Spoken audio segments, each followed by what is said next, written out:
দীর্ঘ ২৫ বছর পর আজ আবার ফুটবলে ভিয়েতনামের সাথে দেখা হচ্ছে বাংলাদেশের।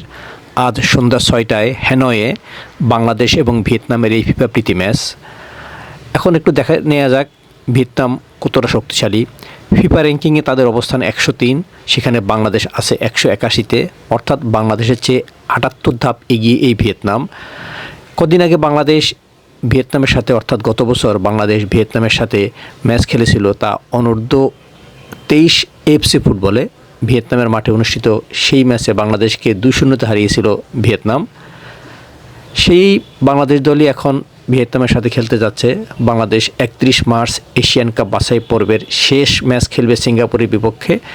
এর আগে তারা প্রস্তুতি হিসাবে ভিয়েতনামের সাথে এই ম্যাচটি খেলতে যাচ্ছে। আর ভিয়েতনাম সে ৩১ মার্চই নিজ মাঠে মালয়েশিয়ার বিপক্ষে ম্যাচ খেলবে এশিয়ান কাপ বাছাই পর্বে। বাংলাদেশ অবশ্য এশিয়ান কাপ বাছাই পর্ব থেকে ছিটকে গেছে তাদের নিয়ম রক্ষার ম্যাচ সিঙ্গাপুরের বিপক্ষে।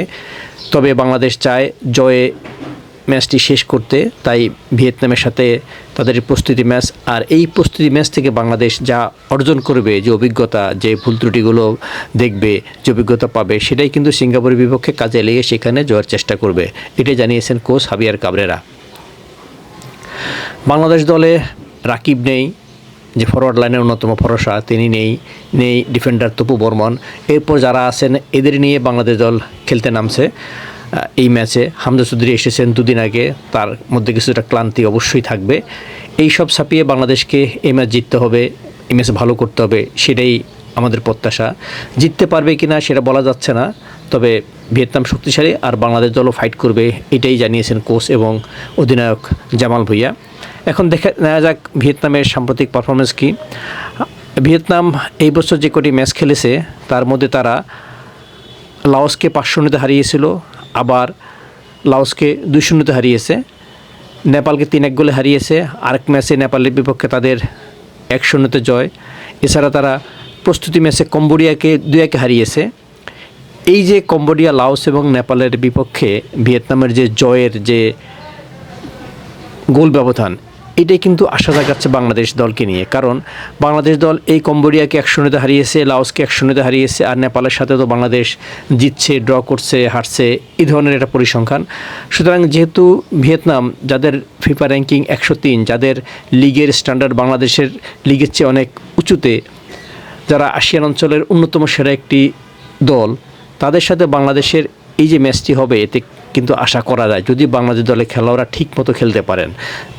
যেমন তারা হংকংয়ের সাথে খেলেছিলেন, সিঙ্গাপুরের সাথে খেলেছিলেন, ভারতের সাথে খেলেছিলেন, সেই ম্যাচগুলো থেকে যে ভুলগুলো করেছেন সেই ভুলগুলো যদি পুনরাবৃত্তি না হয় এবং প্রত্যেকটা খেলোয়াড় যদি তাদের দায়িত্বের প্রতি সচেতন থাকেন, সঠিকভাবে খেলতে পারেন, কোচের নির্দেশনা মানতে পারেন, মাঠে যদি হাস্যকর ভুল না করেন, তাহলে কিন্তু বাংলাদেশ এই ম্যাচে জিততে পারবে। অসম্ভব কিছু না, ভিয়েতনাম ধরাছোঁয়ার বাইরে নয়। ২০০১ সালে বাংলাদেশ এর আগে সর্বশেষ ভিয়েতনামের সাথে খেলেছিল, আর তা ছিল বিশ্বকাপ বাছাই পর্বে সৌদি আরবের মাঠে।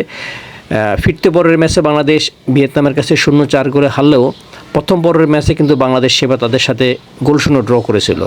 এর বাইরে ২০০৯ সালে মালয়েশিয়ার মার্দেকা কাপে বাংলাদেশ ভিয়েতনামের সাথে একটি ম্যাচ খেলেছিল, সেই ম্যাচটি ২-২ গোলে ড্র হয়েছিল। আমি সেই ম্যাচ কভার করেছিলাম, সেখানে বাংলাদেশের জাহিদ হোসেন ৬ জনকে কাটিয়ে একটি গোল করেছিলেন। তবে সেই দলটি ভিয়েতনামের মূল জাতীয় দল ছিল না। যাই হোক, বাংলাদেশের এখন কাজ হলো আজকের এই ম্যাচ জিতে আত্মবিশ্বাস পোক্ত করা। ভিয়েতনামের বিপক্ষে জেতা যাবে না এমনটা নয়, ভিয়েতনামও ধরাছোঁয়ার বাইরে। অন্তত তারা নেপাল, লাওস, কম্বোডিয়ার সাথে যেভাবে জিতেছে ২-১, ১-০, ৩-১, এই রেজাল্টগুলো কিন্তু বাংলাদেশের দলের জন্য আশা জাগাচ্ছে। এখন বাংলাদেশ দল যদি তপু বর্মন এবং রাকিব হোসেনের গ্যাপটা পূরণ করে সঠিকভাবে কোচের নির্দেশনা মেলে এবং দায়িত্ববোধের সাথে মাঠে খেলতে পারে, তাহলে বাংলাদেশ দল ভালো করতে পারবে। আর ভিয়েতনামের কোচ কিন্তু বাংলাদেশ দলের হামজাকে নিয়ে বেশি টেনশনে আছেন, তা তিনি প্রেস কনফারেন্স জানিয়েছেন। ম্যাচ পূর্ব সংবাদ সম্মেলনে তার একটাই বক্তব্য ছিল, অর্থাৎ কিম সাং সিকের বক্তব্য ছিল, হামজা ইংলিশে খেলেছেন, তার বিষয়ে আমরা সতর্ক, তার খেলার ভিডিও আমরা দেখেছি, তার খেলা অ্যানালাইসিস করেছি, তার শক্তির উৎসগুলো জেনেছি। এই যে কথাগুলো উনি বলেছেন, স্বাভাবিক, হামজা ইংলিশ লিগে খেলেছেন, তার প্রতি একটা স্পটলাইট থাকবেই, তাকে তারা কড়া পাহারায় রাখবেন। তবে হামজার মতো খেলোয়াড় নিশ্চয়ই এসব ডিঙ্গিয়ে বেরিয়ে যাবেন এবং বাংলাদেশ আজ ভালো করবে, আমরা সেটা আশা করি। বাংলাদেশ ভালো করুক, করা সম্ভব, অসম্ভব কিছু না। হংকং সিঙ্গাপুর, ভারত তারাও তো বাংলাদেশের চেয়ে র্যাঙ্কিংয়ে গিয়েছিল, তাতে কি হয়েছে? বাংলাদেশ তো প্রমাণ করেছে তারাও পারে। এখন বাংলাদেশ যদি আজ ভিয়েতনামকে হারাতে পারে, তাহলেই শেষ ম্যাচে সিঙ্গাপুরকে হারিয়ে জয়ে এবারের এশিয়ান কাপ বাছাই পর্বের শেষ ম্যাচটা সম্পন্ন করতে পারবে।